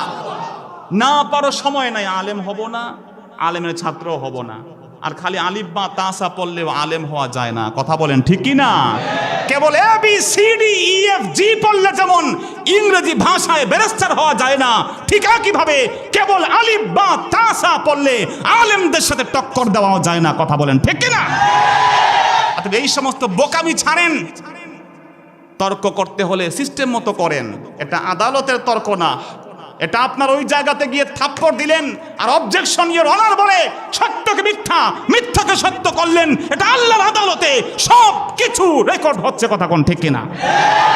অতএব আলেম হন, না পারেন আলেমের ছাত্র হন, তাও পারেন না, সময় আপনার নাই, কুন মুস্তামিআ, আলেম কি বলে কান পেতে শুনেন, আলেমের বক্তব্য শুনেন মনোযোগ দিয়ে, হক্কানি আলেমদের পরামর্শ নেন। ব্যবসা করলে আপনি দৌড়ে গিয়ে একজন ব্যবসায়ীর খবর নেন, জায়গা কিনতে হলে আপনি দৌড়ে গিয়ে জায়গা যে বুঝে পর্চা নকশা টকশা বুঝে হের কাছে দৌড়ান। কিন্তু আমার বন্ধু, ওই ব্যবসাটা জায়েজ হবে কিনা আলেমের কাছে দৌড়ানো দরকার আছে না? না, আপনি বেঁচে যাবেন। এটা রাসূল বলছেন, বাঁচতে হলে চারটা পরিচয়, there are 4 identities, চারটার বেশি আর পরিচয় নাই। হয় আলেম, না হলে আলেমের ছাত্র, না হলে আলেম কি বলে সেটা শোনো, তাও সময় নাই তোমার, তুমি এত ব্যস্ত। কুন মুহিব্বা, অন্তত আলেমদেরকে ভালোবাসো। সুবহানাল্লাহ বলবেন না? ওয়ালা তাকুন খামিসা, পঞ্চমটা হয় না। পঞ্চম কোন পরিচয় কোন মুমিনের হতে পারে না যদি সেই পরিচয় নিয়ে কবরে যায়। রাসূল বলেছেন, ফাতাহলিক, ইউ উইল বি ডিস্ট্রয়েড, তুমি ধ্বংস হয়ে যাবে, ধ্বংস হয়ে যাবে। হাজিরিন, বিনয়ের সাথে বলছি, এই জন্য আমাদের এই পৃথিবীতে সব ক্ষেত্রে চলার ক্ষেত্রে আমরা কেউ থাকবো না, আমাদেরকে দিন শেষে কবরে যেতে হবে ভাই। পৃথিবী থাকার জায়গা নয়, কেউ থাকতে পারেনি, আমরাও পারবো না। হয়তো আজকের এই মোলাকাতটা জীবনের শেষ মোলাকাত, হয়তো আজকের এই মাহফিলটা জীবনের শেষ মাহফিল। মাহফিল তো এখন বন্ধই হয়ে যাচ্ছে। কথা কোন ঠিক কিনা? আমার ভাইয়েরা, সেজন্য বিনয়ের সাথে বলি যে আমার জীবনের প্রাধান্য হবে আল্লাহ এবং তার রাসূল। পৃথিবীর কোন মানুষ আমার কারণ প্রাধান্য পেতে পারে না। এমনটা যদি হয় তাহলে আপনি সফল, ইমানের স্বাদ আপনি পাবেন। দ্বিতীয় যেটি বললাম, ভালোবাসাটা হবে প্রকৃত ভালোবাসা। জোরে বলেন, কি ভালোবাসা? প্রকৃত ভালোবাসা। এটা যেন ফেক ভালোবাসা না হয়। তার কারণ হলো, যদি আপনি আল্লাহর রাসূলকে বেশি ভালো না বাসেন, আল্লাহকে বেশি না ভালোবাসেন, মুখে মুখে কেবল মুমিন মুসলমান বলবেন, কিন্তু আপনি মুমিন হতে পারবেন না। কারণ সহিহ বুখারীর হাদিস, আল্লাহর রাসূল বলে দিয়েছেন, লা ইউমিনু আহাদুকুম হাত্তা আকুনা আহাব্বা ইলাইহি মিন ওয়ালিদিহি ওয়া ওয়ালাদিহি ওয়ান নাসি আজমাইন। এই দুনিয়ার বুকে কেউ মুমিন হতে পারবে না, কেউ ঈমানদার পরিচয় দিতে পারবে না যতক্ষণ পর্যন্ত তার কাছে আমি রাসূল তার বাবা মার থেকে, তার পরিবারবর্গ থেকে, এমনকি তার নিজের থেকে রাসূলকে বেশি ভালো না বাসবে। সুবহানাল্লাহ। এমনটা না হলে ঈমানদারি হওয়া যাবে না। হযরত ওমর ইবনে খাত্তাব রাদিয়াল্লাহু আনহু বলেন, রাসূল আমি তো আপনাকে সব কিছুর থেকে ভালোবাসি, বাট এখনো পর্যন্ত not more then my self, আমার জীবনের চেয়ে বেশি ভালোবাসতে পারি নাই। রাসূল বলছেন তুমি এখনো মুমিন হতে পারো নাই। আল্লাহু আকবার বলেন। যার ব্যাপারে রাসূলুল্লাহ বলছেন লাউ কানা বাদি নাবিয়্যুন লাকানা উমর, যদি আমার পরে কেউ নবী হতো সে হতো ওমর। সে ওমর সম্পর্কে রাসূল বলছেন এখনো তোমার ঈমানের কিছু ল্যাকনেস আছে, ত্রুটি আছে। চিন্তা ভাবনা ওমর করতে লাগলেন। তারপরে তিনি দুনিয়ার সব কিছুর থেকে যখন চিন্তা করলেন যে হ্যাঁ আমি আমার রাসূলকে প্রাধান্য এখন দিতে পারলাম, রাসূল এখন আমি আল্লাহর কসম করে বললাম, সাহাবায়ে কেরাম তো মিছা কথা বলতেন না, ঠিক কিনা বলেন? কত সরল হলে বলছেন রাসূল এখনো তো আপনি আমার কাছে আমার জীবনের চেয়ে বেশি ভালো বাসার পাত্র হতে পারেন নাই। এটা সরল মনে বলে ফেলেছেন। এত সরল তারা ছিলেন, এত সরল তারা ছিলেন, কোনো কূট বুদ্ধি তাদের ছিল না। রাসূল যখন ওমর খবরদার আমার ঈমানের ত্রুটি এখনো আছে, তারপরে চিন্তা ভাবনা করে বললেন নবী আমি স্বীকার করলাম ওই যে পরে বলেছেন তার মধ্যেও কোনো ত্রুটি ছিল না, তার মধ্যেও কোনো কূট চিন্তা ছিল না। সরল মনে বলেছেন রাসূল এখন থেকে আপনি আমার কাছে সবচেয়ে বেশি প্রিয়। নবীজি বললেন আল আনা আনতা ইয়া ওমর, এখন তুমি ঈমানের পরিপূর্ণ স্বাদ পেয়ে গেছো ওমর। বলেন সুবহানাল্লাহ। সাহাবায়ে কেরামদের জীবনে এমন ঘটনা ঘটেছে, আমাদের অবস্থাটা কি? আমার হাজিরিন, আমাকে সেই জায়গাতে আসতে হবে। সাহাবায়ে কেরামদের মধ্যে একজন ছিলেন আব্দুল্লাহ ইবনু যায়েদ ইবনু আব্দি রাব্বিহি, নবীর জন্য দেওয়ানা। রাসূল সাল্লাল্লাহু আলাইহি ওয়াসাল্লাম যখন ইন্তেকাল করে ফেললেন, নবীর সাহাবী মাঠে কাজ করছেন, কাস্তে নিয়ে কুড়াল দিয়ে কাজ করছেন। হঠাৎ এসে একজন বলল আল্লাহর হাবিব দুনিয়া ছেড়ে চলে গেছেন। আব্দুল্লাহ ইবনে যায়েদ ইবনে আব্দি রাব্বিহি তার হাতে থাকা কোঠারটা ফেলে দিলেন, দুহাত তুলে বললেন মাবুদ আল্লাহুম্মা যহাব আন্নিল বাসার। রব্বুল আলামিন, যেই দুই চক্ষু দিয়ে তোমার নবীকে দেখতাম, যেই চক্ষু দিয়ে তোমার নবীর দেহ মোবারক দেখে ঈমানের নূর অনুভব করতাম, আজকে তোমার নবী পৃথিবী থেকে বিদায় নিয়েছেন। মাবুদ গো, যেই দু চোখ দিয়ে তোমার নবীকে দেখবো না, আমি আমার এই দু চোখের দৃষ্টি শক্তি আর চাই না। এই দৃষ্টি আপনি কেড়ে নেন। মাসআলা বলে, ও ভাই মাসআলা বলে নিজের ক্ষতি কামনা করা জায়েজ নাই, নিজেকে ধ্বংস করা জায়েজ নাই ভাই। নিজের ক্ষতি সাধন করা হারাম, নিষেধ। কোন ব্যক্তি এটা বলতে পারবে না আল্লাহ আপনি আমাকে লুলা বানিয়ে দেন, আপনি আমাকে ধ্বংস করে দেন, এটা বলা জায়েজ নাই তার জন্য।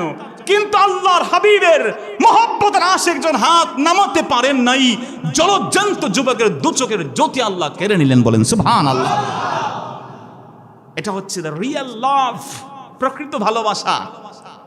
নবীর সাহাবীরা এমন ছিলেন। আব্দুল্লাহ ইবনে, একজন সাহাবী ছিলেন আব্দুল্লাহ, আরেকজন সাহাবী সাদ ইবনে আবি ওয়াক্কাস, বীর সেনাপতি। এই পৃথিবীর বুকে নবীর প্রতি ভালোবাসা, ঈমানের তেজ কেমন এসেছে, দুজন একসাথে হয়ে বললেন চলো আমরা আল্লাহর কাছে দোয়া করি, উহুদের ময়দানে আমরা যাব। উহুদে যাওয়ার আগে সাহাবায়ে কেরাম দুজন দোয়া করছেন, বলছেন শোনো তুমি দোয়া করবা আমি আমিন বলবো, আমি দোয়া করলে তুমি আমিন বলবা। সুবহানাল্লাহ বলবেন না? একজন দোয়া করবে আর আমরা যারা আছি আমিন বলবো, অসুবিধা আছে কোনো? এ নিয়েও মারামারি আছে না নাই? কোন মসজিদ দোয়া হয় হতে পারবে না, আরেক জায়গায় দোয়া হয় না, দোয়া তোমার করা লাগবে হুজুর, কথা কোন ঠিক কিনা? দোয়া কোনো ভাইটাল কোনো ইস্যুই না, দোয়া আল্লাহর কাছে চুপে চুপে করলেও অসুবিধা নাই, আর যেখানে চলছে ওটা জায়েজ আছে। এই মুসলিম উম্মাহ, এই জায়গাতে আমরা দোয়ার পক্ষের পার্টি একটা, বিপক্ষের পার্টি একটা, মারামারি খুনসুটি ঠেলাঠেলি আছে না নাই? আমরা এই কারণেই আজকে পিছ পা হয়ে বসে আছে, আমাদের মাথার উপরে ছড়ি ঘুরাচ্ছে কয়েকটা হাতে গোনা নাস্তিক, কথা কোন ঠিক কিনা? যাদেরকে বাংলাদেশের আপামর 90% মুসলমান ফু দেওয়া লাগবেন, একটা হাসি দিলে এই পৃথিবী থেকে গিয়ে কোনায় পড়বে, কথা বলেন ঠিক কিনা? কিন্তু আমাদেরও দোষ আছে, কথা বলেন আছে না নাই? মাহফিলগুলোতে সমালোচনা এক মাওলানা সাহেব আরেকজনের আছে না নাই? আমার পেয়ারা হাজিরিন, আমরা আমাদের দোষ বহু বলেছি, কিন্তু এখন আমাদের করা দরকার যে আমাদের একতাবদ্ধ হওয়া দরকার, ঠিক কিনা বলেন? ভাইটাল যে বিষয়গুলোতে আছে, আজকে তোমার মাহফিল বন্ধ হচ্ছে, আমি হাসবো, আমার মাহফিল বন্ধ হয়েছে, তুমি হাসবে। একটা দিন এমন হবে তুমি আমি কেউ ময়দানের কথা বলতে পারবো না। কথা বলেন ঠিক কি না? অর্থাৎ এখনো এই সমস্ত খুনসুটি, এই সমস্ত ছোটখাটো বিষয়ে ভুলে আমার মুরব্বীদেরকে আল্লাহ পাক এক হওয়ার তৌফিক দিন। জোরে কোন আমিন। আমার মুসলমান ভাইয়েরা, নবীর দুই সাহাবী দোয়া করা শুরু করেছেন। সাদ বিন আবু ওয়াক্কাস বললেন, মাবুদ, তোমার পক্ষে জিহাদের ময়দানে নামছি, তুমি আমার সামনে একটা কাফেরদের বড় লিডারকে নিয়ে আইসো, আমি যেন ওকে মেরে কেটে ইসলামের বিজয় আনতে পারি। উনি বলেন আমিন, হাত নেমে ফেললেন। কিন্তু আব্দুল্লাহ বড় ব্যতিক্রম দোয়া করে ফেললেন। সাদ বিন আবি ওয়াক্কাসের দোয়া তিনি ফলো করেন নাই। তিনি হাত তুলে বলছেন, রব্বুল আলামিন, আমাকেও যুদ্ধের ময়দানে শক্তি দিও, আমি যেন দুহাত দিয়ে যুদ্ধ করতে পারি। একটা সময় কাফেরদের একজন বড় লিডারকেও সামনে এনে দিও, কিন্তু মাবুদ, আমি যেন যুদ্ধ থেকে বেঁচে ফিরতে না পারি, আমার যেন মৃত্যু এখানে হয়ে যায়, আমি যেন টুকরা টুকরা হয়ে যাই, এই জন্য আমার অবস্থা হয়। উনি আমিন বললেন। যুদ্ধ হলো। যখন যুদ্ধ শেষে সাহাবায়ে কেরামদের শহীদদের লাশ এক করা হলো, আমার রাসূল সাল্লাল্লাহু আলাইহি সাল্লাম আব্দুল্লাহর লাশগুলো এক করলেন, টুকরো টুকরো হওয়া লাশ। রাসূল বললেন, আমার আব্দুল্লাহর অঙ্গগুলো এক করো, আমি দেখব আমার আব্দুল্লাহকে। সাহাবীরা আজকে শুভ সংবাদ নিয়ে যাও, আমি রাসূল এই উহুদের ময়দান থেকে বলছি, আমার আব্দুল্লাহর প্রত্যেকটি অঙ্গ প্রত্যঙ্গ জান্নাতি পাখি হয়ে আকাশে উড়ছে। বলেন সুবহানাল্লাহ। হাজিরিন, এটা ভালোবাসা, রিয়েল ভালোবাসা এটা। এজন্য আল্লাহ আল্লাহ নবীর মহব্বতের প্রধান শর্ত হচ্ছে প্রাধান্য, আর দ্বিতীয় হচ্ছে ভালোবাসাটা যেন রিয়েল হয়, ফেক ভালোবাসা না হয়, লোক দেখানোর ভালোবাসা না হয়, রিয়া দেখানোর ভালোবাসা না হয়, শো অফ করার ভালোবাসা না হয়। বলেন আমিন। নবীর একজন সাহাবী ছিলেন খালিদ ইবনুল ওয়ালিদ। এত বড় যোদ্ধা ছিলেন, এত বড় যোদ্ধা যে ময়দানে কেতালে কেউ তাকে হারানোর চিন্তাও করত না। এত দুর্দান্ত যোদ্ধা ছিলেন। আজকেও আমেরিকাতে বলেন, কানাডাতে বলেন, যেই সমস্ত মিলিটারি একাডেমি আছে সেখানে খালিদ বিন ওয়ালিদের লাইফ স্টোরি পড়ানো হয়। সুবহানাল্লাহ বলেন, যে উনি কোন কৌশল, রণকৌশলটা কি তার ছিল। রাসূল তো একজন যোদ্ধাও ছিলেন। কথা বলেন ঠিক কি না? রাসূল কি খালি মসজিদের মুসল্লি আর ইমাম ছিলেন? কথা বলেন, ইমাম ছিলেন, একজন ব্যবসায়ী ছিলেন, একজন কর্মচারী ছিলেন, একজন অফিসের বস ছিলেন, একজন আদর্শ স্বামী ছিলেন, একজন আদর্শ রাষ্ট্রনায়ক ছিলেন। কথা বলেন ঠিক কি না? কোনো পরিচয় পাবে না তুমি যেই পরিচয়ে তিনি এই পৃথিবীর শ্রেষ্ঠ নন। আল্লাহু আকবার বলেন। আমার মুসলমান ভাইয়েরা, নবীর সাহাবী খালিদ বিন ওয়ালিদ মৃত্যুর শয্যায় চলে গেছেন। তিনি চিন্তা করলেন, এতগুলো যুদ্ধ আমি করলাম, এমন কি যুদ্ধে এমন বীর সেনানী আমি, আমাকে কেউ হারানোর কল্পনা করে নাই। এত গোলা যুদ্ধ করেছে। ওমর ইবনে খাত্তাব বাধ্য হয়ে তাকে সাসপেন্ড করেছেন। কেন সাসপেন্ড করেছেন? যখন তিনি ফুল ফর্মে ছিলেন, ইনফর্ম, খুব ভালো তিনি পিটাইতেন কাফের মুশরিকদেরকে, সেই সময় ওমর বললেন, তুমি এখন থেকে আর সেনার প্রধান, you are not the leader yet, এখন আর তুমি লিডার না, তুমি একজন সাধারণ একজন সৈন্য। মেনে নিয়েছেন, কারণ তারা তো পদের লোভে আল্লাহর দ্বীনকে তারা এই পৃথিবীতে কবুল করেন নাই। কথা কন ঠিক কিনা? পদ পদবীর ইচ্ছা ছিল না, বসে গেলেন। যখন বসে গেলেন, অমরকে সবাই জিজ্ঞেস করেন, অমর হোয়াট হ্যাপেন্ড, কি হয়েছে? একটা ইনফর্ম একজন যোদ্ধাকে আপনি সেনা প্রধান থেকে বরখাস্ত করলেন। হযরত ওমর জবাব দিয়েছেন, হযরত ওমর জবাব দিয়েছেন, শোনো, লোকজন মনে করা শুরু করেছে এই পৃথিবীর বুকে খালিদ বিন ওয়ালিদ যেই যুদ্ধের সেনা প্রধান, সেখানে আলটিমেটলি বিজয় হয়ে যাবে। মানুষগুলো আস্তে আস্তে আল্লাহর ভালোবাসাটাকে খালিদের জন্য নির্ধারণ করে দিয়েছিল। নাউযুবিল্লাহ। ইউহিব্বুনাহুম কাহুব্বিল্লাহ। আল্লাহর ভালোবাসা ছেড়ে খালিদকে মনে করছে বিজয়ের মালিক হচ্ছে খালিদ বিন ওয়ালিদ, জয়ের মালিক খালিদ বিন ওয়ালিদ। সে যেখানে যাবে চিন্তা নাই, বিজয় সুনিশ্চিত। ওমর বলেন, এটা এক প্রকারের শিরিক হয়ে গেল। এখনই খালিদকে বরখাস্ত না করলে সাহাবায়ে কেরাম মনে রাখবে ঈমানের মধ্যে ত্রুটি চলে আসবে। আল্লাহু আকবার বলেন। রে ভাই, আপনি কি পারবেন? অমরের মতো এই সিদ্ধান্ত নিতে পারবেন না যে পিটাইতে পারে ওটারই রাখবো নেতা, কথা কন ঠিক কি না?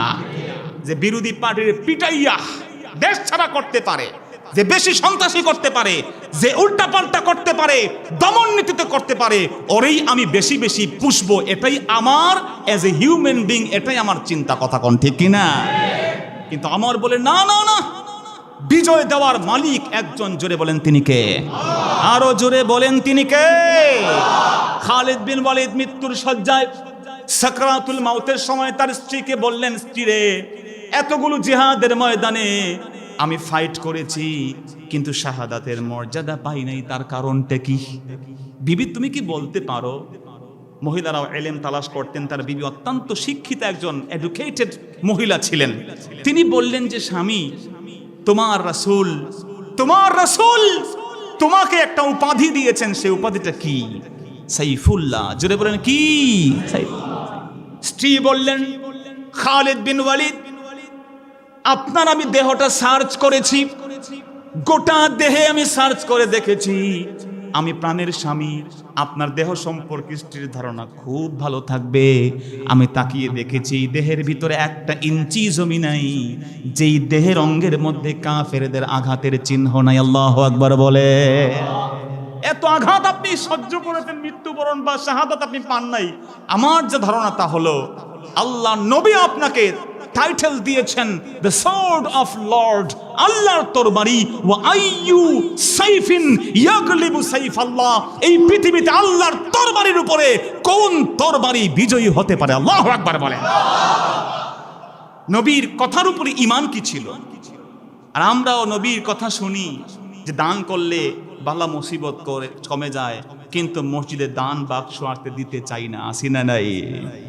আমরা জানি দান করলে বিপদ কমে, কিন্তু আমরা যখন দান করতে চাই, রাসূল বলেছেন তোমার পছন্দনীয় জিনিসটা বাক্সে ফেলিও, কিন্তু আমরা খুঁজে খুঁজে সবচেয়ে সিরা নোটটা বাক্সে ফেলে দেই, কথা কোন ঠিক কিনা? আমার মসজিদে কয়েকবার অভিযোগ, আমি যেখানে জুমা পড়ে রাজারবাগ পিডব্লিউডি মসজিদে, আমাকে এসে বলছে, হুজুর একটু বলিয়েন যে ছেঁড়া নোট, যেই নোট ফকিরও নিবে না। নাউজুবিল্লাহ বলে। আমার ভাইয়েরা, এমনটা যদি আমরা করি তাহলে রাসূলের হাদিসকে আমরা অনুসরণ করলাম। এজন্য মুসলমান ভাইয়েরা, আল্লাহর নবীর সেই সাহাবী খালিদ বিন ওয়ালিদের পাগড়ি পড়ে গেছে জমিনে পাগড়ি পড়ে গেছে।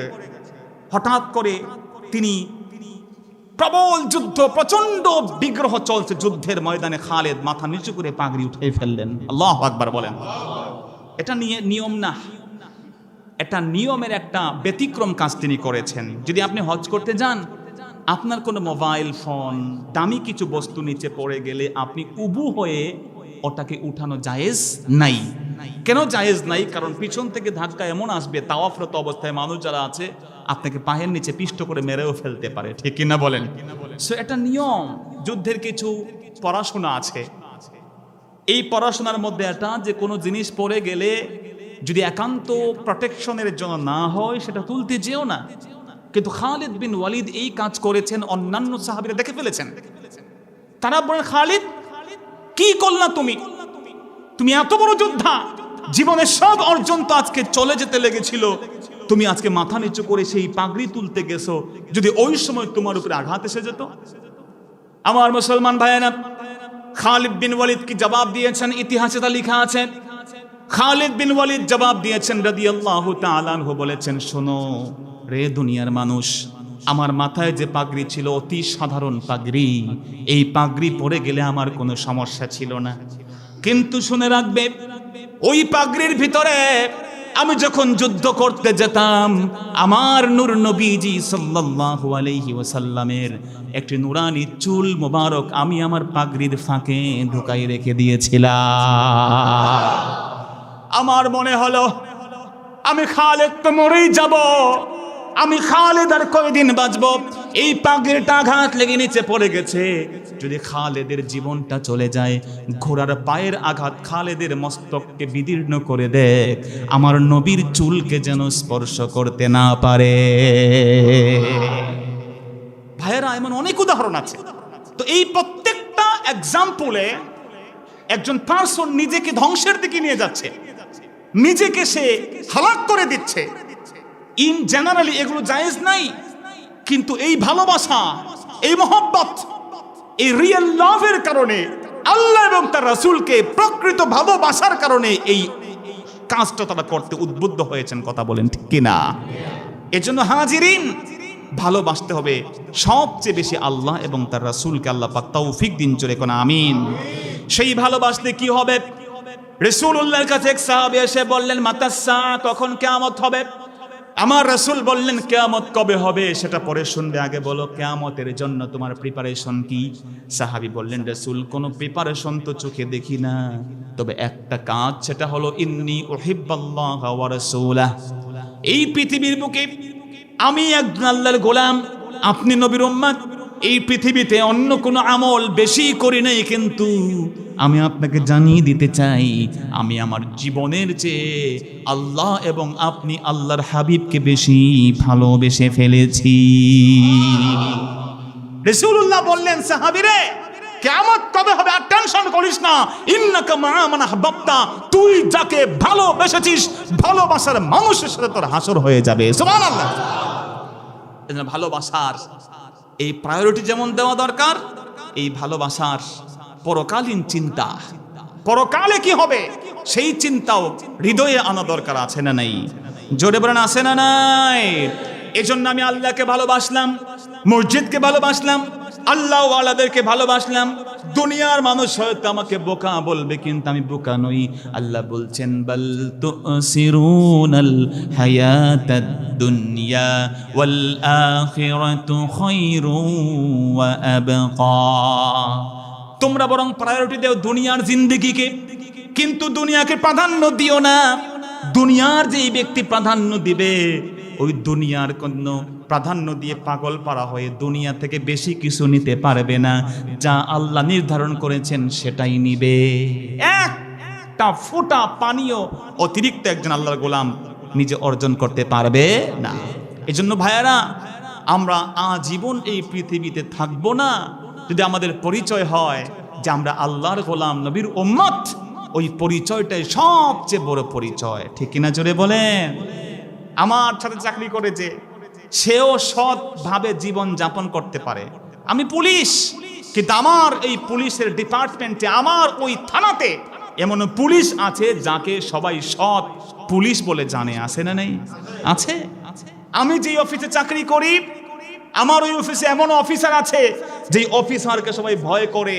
তিনি খুব পাঞ্চুয়াল, তিনি ভেরি অনেস্ট, অত্যন্ত সৎ মানুষ। তো হোয়াট অ্যাবাউট মি? আমার কি হলো? আমি কেন তার মতো হতে পারবো না? আমি কেন সব কিছু ছেড়ে ছুড়ে দিয়ে উনার মতো সৎ হতে পারবো না? বুঝা গেল আমার এই বিষয়ে আমার ইচ্ছার অভাব আছে, আমার আল্লাহ নবীর প্রতি প্রাধান্য দেওয়ার ক্ষেত্রে ত্রুটি এবং বিচ্যুতি আছে, ঠিক কিনা বলেন? এজন্য এই পৃথিবীতে চিরদিন থাকার জন্য আমরা আসিনি। যদি আল্লাহর কোনো গোলাম পৃথিবীকেই প্রাধান্য দেয়, তার প্রায়োরিটি হচ্ছে পৃথিবী, রাসূল বলছেন তাকে তিনটা জিনিস দেওয়া হবে। জোরে বলেন, কয়টা? তিনটা। আর যেই ব্যক্তির প্রায়োরিটি হচ্ছে, টার্গেট হচ্ছে পৃথিবী না আখিরাত, আল্লাহ তাকেও তিনটা জিনিস দিবেন। সুবহানাল্লাহ বলবেন না?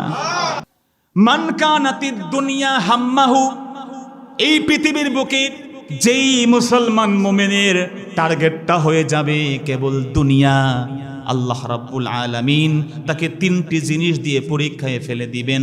আল্লাহর রাসূল বলছেন, জাআলাল্লাহুল ফাকরাতা বাইনা আইনাই। প্রথম যেটা দিবেন তা হলো তার দুই চোখকে আল্লাহ ফকির বানায়া দিবেন। নাউজুবিল্লাহ বলবেন না? দুই নাম্বার যা দিবেন তা হচ্ছে জাআলাল্লাহু ওয়া ফাররাকা আলাইহি শামলাহ, তার সমস্ত কাজের মধ্যে বরকত শূন্য হয়ে যাবে। আল্লাহু আকবার বলেন। তিন নাম্বার হলো তার যে আয় ইনকাম, যে রুজি, যে খাবার, তার হায়াতের মধ্যে আল্লাহ পাক যা তার জন্য নির্ধারিত ওইটাই দিবেন। এর মধ্যে কোনো প্রকারের বরকত সে খুঁজে পাবে না। প্রথমটা হলো জাআলাল্লাহু ফাকরাতা বাইনা আইনাই, আল্লাহর গোলামের দুই চক্ষুটার ভিতরে দারিদ্রতাকে আল্লাহ রাব্বুল আলামিন পতিত করে দিবেন।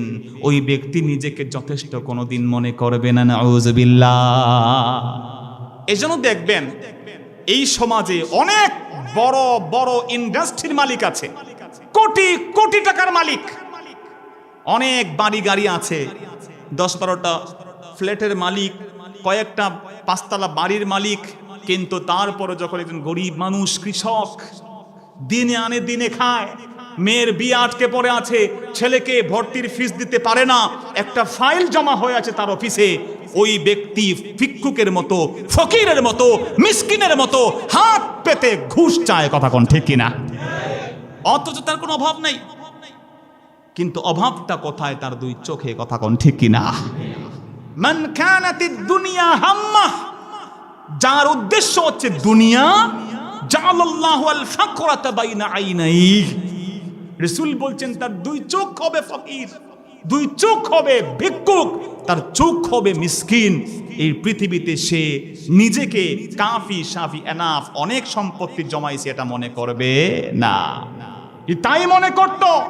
তাহলে আমাদের এই সেনাবাহিনীর একজন বড় মেজর রাশেদ খান ওই কক্সেস বাজারে গিয়ে ওই প্রদীপের সেই হামলার শিকার হতো না, কথা বলেন ঠিক কিনা? প্রদীপের কি অভাব ছিল?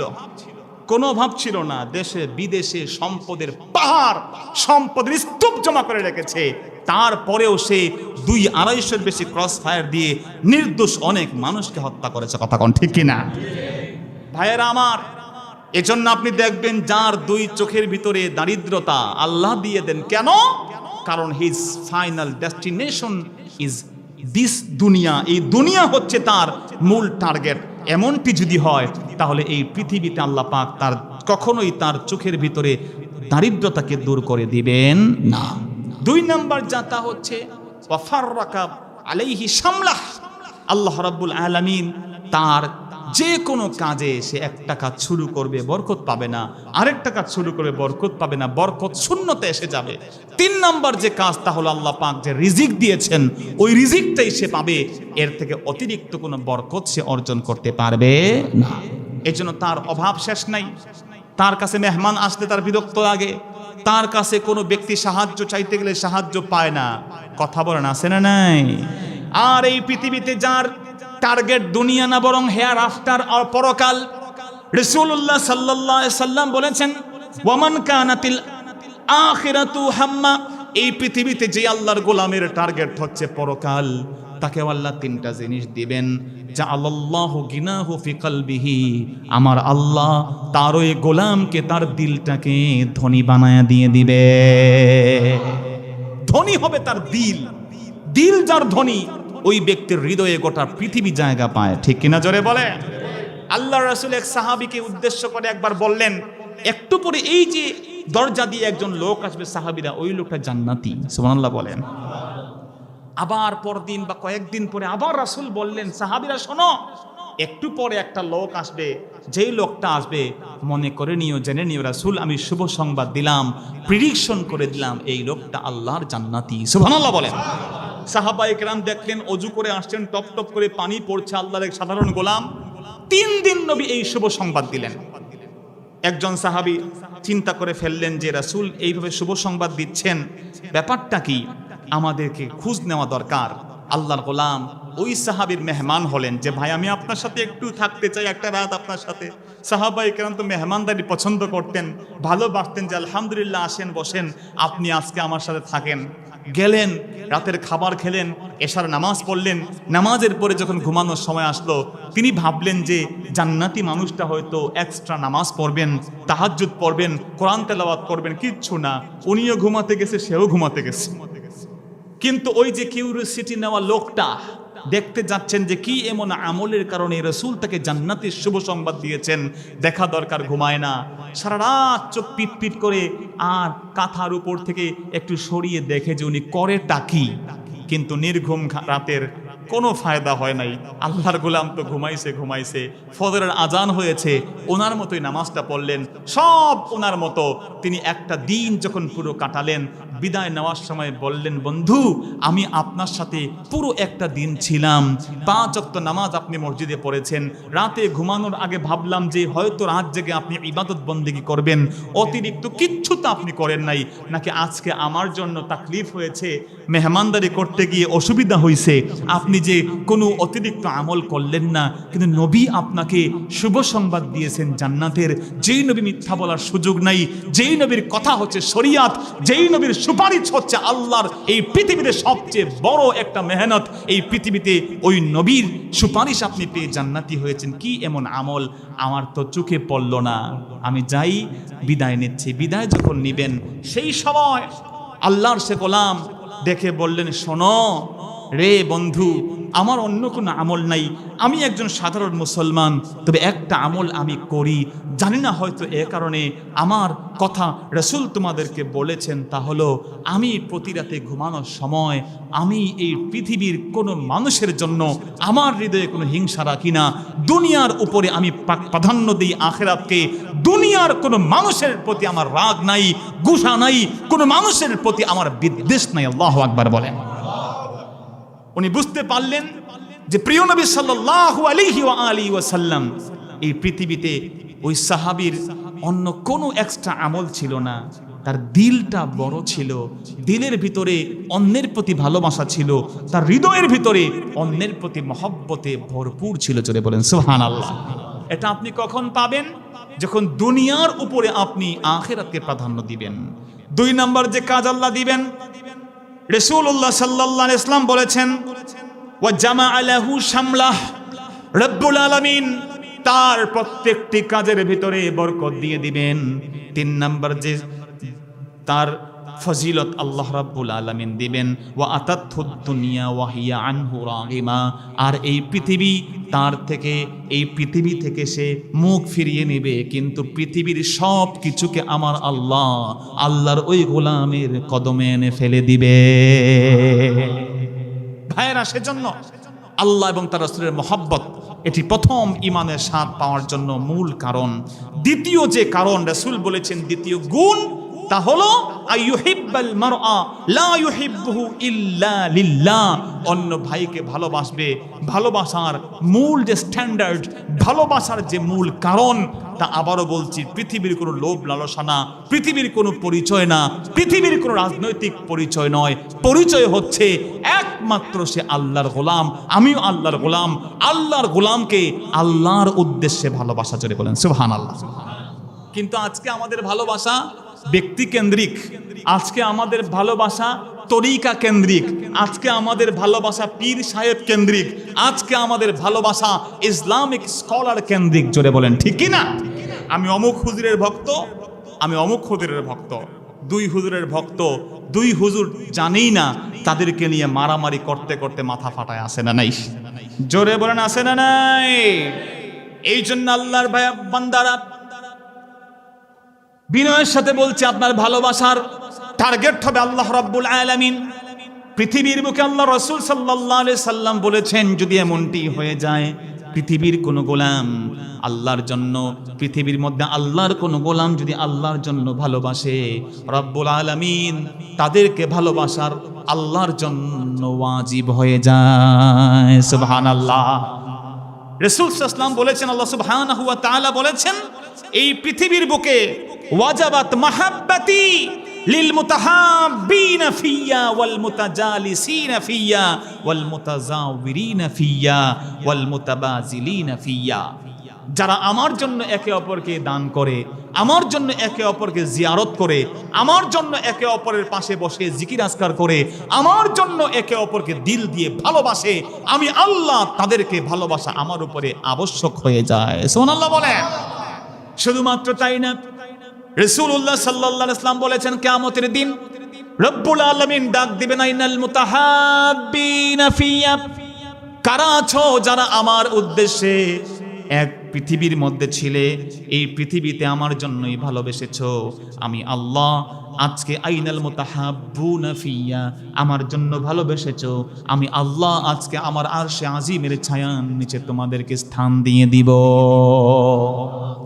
এক মুসলমান অন্য মুসলমানকে আল্লাহর জন্য ভালোবাসলে, রাসূলুল্লাহ বলেছেন, নবী আলাইহিমুস সালাম যারা আছেন তারাও ওই সমস্ত মানুষের ইজ্জত থেকে অবাক হয়ে যাবেন। সুবহানাল্লাহ বলেন। কিয়ামতের দিন আল্লাহ রাসূল বলেন, কিয়ামতের দিন এমন কিছু মানুষের জায়গা হবে, এমন কিছু ইজ্জত তারা পাবেন, এমন ইজ্জত মা হুম বি আম্বিয়া, তারা নবী নন, তারা রাসূল নন, কিন্তু ইয়াগবাতুহুমুল আম্বিয়া, তাদের শান মান দেখে অন্যান্য নবীরা অবাক হয়ে বলবেন বিষয়টা কি, এরা কারা, এরা নবী না, শহীদ না, এরা আল্লাহর কোনো বড় বিশাল ওলি আল্লাহ না, কিন্তু এদের শান মান এত বেশি কেন, তারা অবাক হয়ে যাবেন। সুবহানাল্লাহ বলেন। রাসূলুল্লাহ সাল্লাল্লাহু আলাইহি ওয়াসাল্লাম বলেছেন, রব্বুল আলামিনকে নবী করিম সাল্লাল্লাহু আলাইহি ওয়াসাল্লাম বলছেন অন্যান্য নবীরা জিজ্ঞেস করবেন মাবুদ মানহুম, এরা কারা?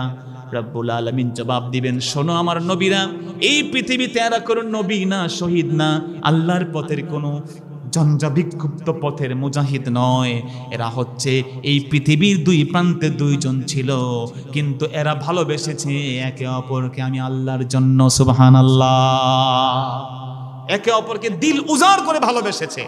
এই জন্য হাজিরিন, আপনার এই ভালোবাসার নিক্তি যেন আল্লাহর উদ্দেশ্যে হয়, জোরে বলেন আমিন। আমরা আজকে এই বাংলাদেশের মুসলমানরা, আমি আগেও বলেছি, সততা বিভক্ত কেন? এই সমস্ত ছোটখাটো বিষয় নিয়ে। আমাদের রব একজন, জোরে বলেন তিনি কে? আমাদের নবী একজন মুহাম্মদ, কথা বলেন ঠিক কি না? সাল্লাল্লাহু আলাইহি ওয়াসাল্লাম। আমাদের জীবন বিধান এক আল কোরআন, কিন্তু আমরা আজকে শত শত দলে বিভক্ত হয়ে আছি, ঠিক কিনা জোরে বলেন? একই দলে সেখানেও বিভিন্ন ভাঙন, কথা কন ঠিক কিনা? কিন্তু আজকে অন্তত মুসলমানদের ঈমান আকীদা টিকিয়ে রাখার জন্য, ঈমানের সাথে যখন যুদ্ধ শুরু হয়ে গেছে, আল্লাহর শান নিয়ে যখন কথা হচ্ছে, নবী পাকের আকাশচুম্বী মর্যাদা নিয়ে কথা হচ্ছে, তখন মুসলমানদের যদি এখনো আমরা বিভক্ত হয়ে থাকি, এখনো আমরা এই সমস্ত ছোট্টখাট্ট বিষয় নিয়ে সততা বিভক্ত হয়ে থাকি, এই উম্মতের জন্য বিপদ আরো বেশি আসে না নাই? জোরে বলেন আসে না নাই? অতএব উনি দুরুদ ইব্রাহিম পড়েন না, ওটা ছেড়ে দেন। উনি মিলাদে কিয়াম করে, ছেড়ে দেন। উনি কিয়াম করে না, ওটাও ছেড়ে দেন। উনি ইয়া নবী সালামু আলাইকা বলে, বাদ দেন। উনি ইয়া নবী সালামু আলাইকা অপছন্দ করে, ছেড়ে দেন। আপনি আজকে একটা জায়গাতে আহলুল কিবলা, উনিও কেবলা মুখে নামাজ পড়ে, উনিও আল্লাহর জন্য জীবন দিতে প্রস্তুত আছে, নবীর মহব্বত তার হৃদয়ে জাগরুক আছে। আমার ভাইয়েরা, অন্তত এই একটা জায়গাতে আমাদের মুসলিম উম্মার একজন আল্লাহ করে দেন, জোরে কোন আমিন। আমার মুসলমান ভাইয়েরা, 3 নম্বর যে গুণ, তা হলো যার কারণে আপনি ঈমানদার হবেন, কেবল ঈমানদার হবেন না, ঈমানের স্বাদ পাবেন, তা হলো আইয়াকরাহা আইয়াউদা ফিল কুফর। একজন ব্যক্তি কুফুরের দিকে ফিরে যাওয়াকে ভয় করে। কেমন ভয়? কামা আইয়ুলকা ফিন্নার, যেমন আগুনে পড়ার ভয় করে, তেমন কুফুরিতে পড়ার ভয় করে। ভয় কুফুরিতে, কখন না কুফরি হয়ে যায়, কখন না শিরিক হয়ে যায়, কোন কাজ করলে না আল্লাহর সাথে সংঘর্ষে লেগে যায়, এই ভয় মুমিনের হৃদয়ে থাকা দরকার, আছে না নাই? এজন্য আল ঈমান বাইনাল খাউফি ওয়ার রাজা, ঈমানটা হচ্ছে আশা এবং নিরাশার মাঝখানে, ঈমান হচ্ছে ভয় এবং আশার মাঝখানে। কখন যেন আমার ঈমানটা চলে যায়, এমন ভয় একজন মুমিনের হৃদয়ে থাকা দরকার, আছে না নাই? কিন্তু আমরা তো মনে করি আমাদের ঈমান খুব মজবুত, নামাজ না পড়লে ঈমান যায় না। মনে করি আল্লাহর বিধানের সাথে টক্কর লাগিয়ে কথা বললেও মনে করি আমি পাক্কা ঈমানদার, কথা কোন ঠিক কি না? কোরআন শরীফ তো 2 বার পড়ে দিনে, আলিফ বা তা তো শিখে ফেলেছি, ওগুলো তো সবার শিখা মুখস্থ হয়ে গেছে, ঈমান যায় কেমনে? এই প্রশ্ন, এই রকমের অনুভূতি আমাদের সমাজে এখনো অনেকের আছে না নাই?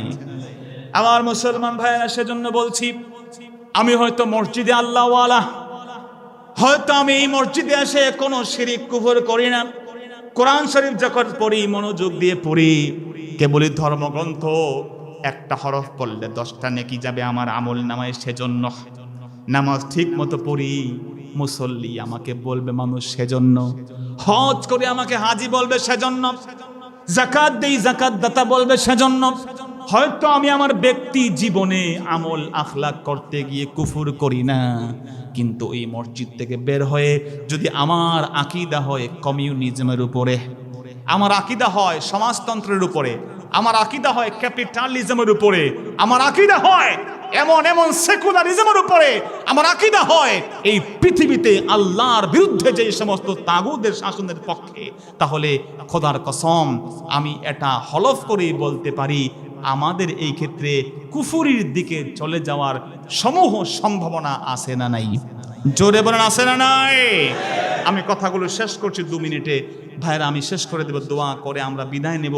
কিন্তু আমরা যেন এতটুকু বুঝি যে আমরা আজকে এই সমাজে মসজিদে আসলে শুধু মুসল্লি, আর আমার ব্যবসার নীতির ক্ষেত্রে আমার নবীর শিক্ষা আছে না নাই? জোরে বলতে আছে না নাই? কেমনে দাম দর করবেন ওটাও রাসূল শিখিয়েছেন। দাম দর করতে গিয়ে কোন বিজনেস করলে আপনি সফল হবেন, কোন বিজনেসে কাউকে ঠকানো যাবে না, বিজনেস করলে একদল বিজনেসম্যান রাসূলের সাহাবীদের সাথে জান্নাতি হবে, নবীদের সাথে জান্নাতি হবে, আরেক দল বিজনেসম্যান নিঃসন্দেহে জাহান্নামী হবে, এমন সমস্ত কথাবার্তা আমার নবী তার জবান মোবারক দিয়ে বলে গেছেন কি জান নাই? জোরে বলেন। আমি যখন সংসার চালাবো, আমার সংসারের নীতি সম্পর্কে আমার আল্লাহর বাণী, নবীর বাণী এই পৃথিবীতে এখনো মওজুদ আছে না নাই?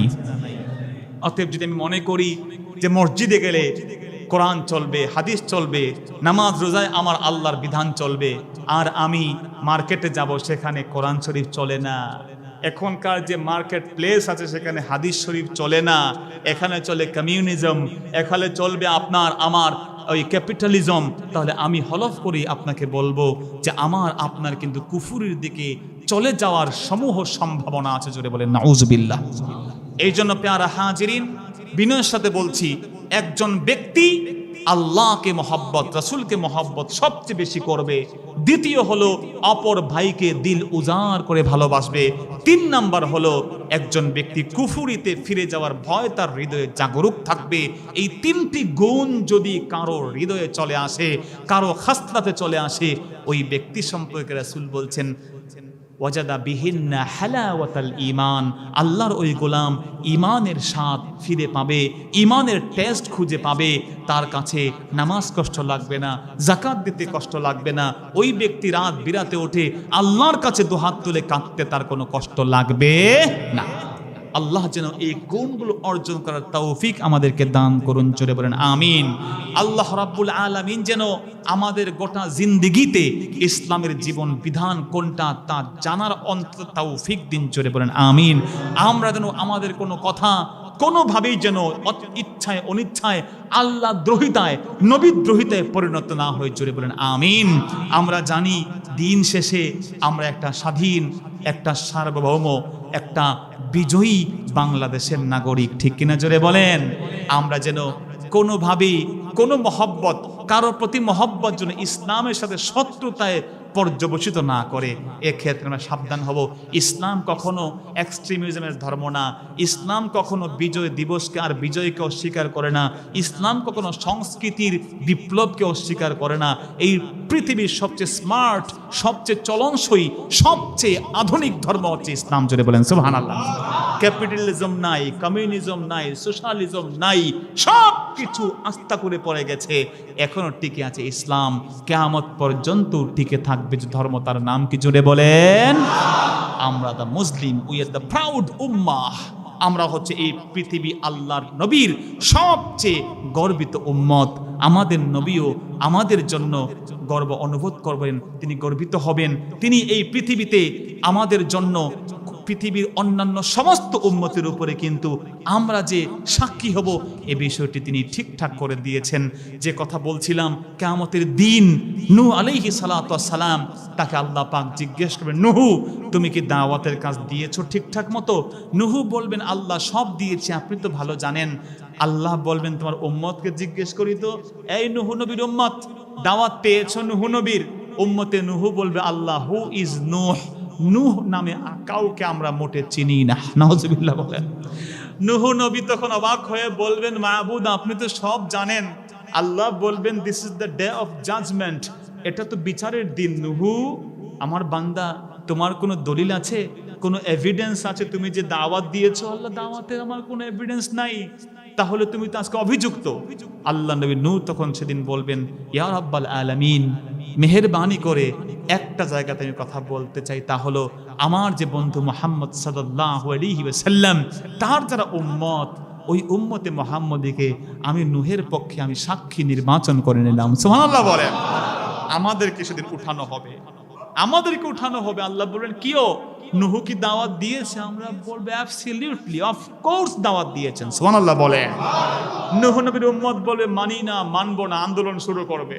বলবে আল্লাহ এরা হচ্ছে 8th জেনারেশন, তাই না, 9th জেনারেশন, কত পরে আসছে, এরা সাক্ষী হবে কেমনে? আমাদেরকে আল্লাহ জিজ্ঞেস করবেন কি ব্যাপার, আসলেই তো ঠিক, তোমরা তো পরবর্তী জেনারেশন, নূহ নবীর জামানায় তোমরা ছিলা না, কেমনে এগুলা বলো, কেমনে দাওয়াত দিয়েছেন জানলা? আমরা সেদিন বলবো আল্লাহ আমরা তো আপনাকেও দেখি নাই, জান্নাত দেখি নাই, জাহান্নাম দেখি নাই, কিচ্ছু দেখি নাই। আল্লাহ আপনার এক নবী আমাদেরকে এসে বলেছেন আন আমিনু, ইমান আনো, আমরা ইমান এনেছি। আমরা জানি আমাদের নবী ব্যক্তি জীবনে কখনো মিথ্যা কথা বলেননি, আমার নবী সব তথ্য দিয়েছেন। আপনার কোরআন তো সঠিক, ওই সংবিধানের ভিতরে চুল পরিমাণ কোনো পরিবর্তন হবে না। ওখানের মধ্যে বলা আছে নূহ তার উম্মতকে দাওয়াত দিয়েছেন দিন এবং রাতে, আমরা তা বিশ্বাস করেছি। অবশ্যই নূহ সঠিক আছেন, উম্মতে নূহ তার সাথে বিট্রে করছে, তার সাথে কনস্পিরেসি করছে, ষড়যন্ত্র করছে। আল্লাহ আপনি নূহ নবীর উপর থেকে অভিযোগকে খণ্ডন করে দিন, চিল্লায়ে বলেন সুবহানাল্লাহ। আল্লাহ পাক আমাদের এই সীসা ঢালা প্রাচীর ঈমানটাকে আল্লাহ রাব্বুল আলামিন কবুল করবেন। এজন্য আমরা যেন মিথ্যা না বলি, আমাদের একটা মূল্য আছে, এই মূল্য যেন অবমূল্যায়িত না করি। আমরা যেন কথায় কথায় গালি না দেই, আছে না নাই? এই জবান আল্লাহ দিয়েছেন। কথায় কথায় অনেক লেগুনার ড্রাইভার সাহেবরা আছেন, এত কষ্ট করে টাকা পয়সা ইনকাম করে জবানটা ভালো না। অনেক রিক্সাওয়ালার ভাইয়েরা আছেন যাদের ইনকাম আমার দৃষ্টিতে সবচেয়ে সলিড ইনকাম, তারাও কিন্তু এমন এমন ভাষা প্রয়োগ করেন যে ভাষা প্রয়োগটা অযাচিত হয়ে যায়। মাকে নিয়ে বাবাকে নিয়ে কথা বলেন, আমার বিশ্বাস তারা গভীরভাবে কি বলেন তা চিন্তা করে বলেন না, ঠিক কিনা জোরে বলেন? কারো মাকে নিয়ে বাজে কথা বলা, কারো বাবাকে নিয়ে বাজে কথা বলা, এটা তো কোনো মুসলমানের স্বভাব হতে পারে না। এজন্য আমরা যেন মিথ্যা না বলি, আমরা যেন আল্লাহর জিকির করি বেশি বেশি করে। যেই কাজ করলে আল্লাহর মহব্বতের পাত্র হওয়া যায় তাহলে আল্লাহর জিকির। আমরা যেন নিজেকে নিজে একটু সংবরণ করে আজকের হিসেব মিলাই, আজকে কি করলাম, কি হলো, কি চলে গেল, রাসূলের উপরে দুরূদ ও সালাম যেন পড়ি, নবীর জিন্দেগি যেন একটু পড়ি। মোবাইলের অ্যাপ্লিকেশনে আমাদের নবীর জীবনী আসে না নাই, ওখানে ডাউনলোড করে পড়েন। ফেসবুক তো আপনি ব্রাউজ করছেনই, একটা জীবনী গ্রন্থ রাসূলের আপনি ডাউনলোড করে পড়েন। যদি আপনি চিনেন তাহলে মূল্য দিতে পারবেন, যাকে আপনি চিনবেন না তাকে মূল্য দিতে পারবেন না। একজন বড় অফিসার এসে আপনার পাশে বসেছে, আপনি চিনেন না সে বড় অফিসার, কেমনে মূল্য দিবেন? যদি আপনি চিনেন যিনি এমপি মন্ত্রী, তাহলে উনি আসার সাথে সাথে আপনার মধ্যে একটা ভাবাদয় হবে, একটা অনুভব তৈরি হবে। এমনটি না হলে হবে না। এজন্য আমরা নবীর জীবনী জানি, যেটা আমরা নবীর ব্যাপারে যেই সমস্ত বাজে কথাগুলো তারা বলে তার সঠিক জবাবটা উলামায়ে কেরামদের জবান থেকে শুনতে পারেন। আল্লাহ তৌফিক দিন, জোরে বলেন আমিন।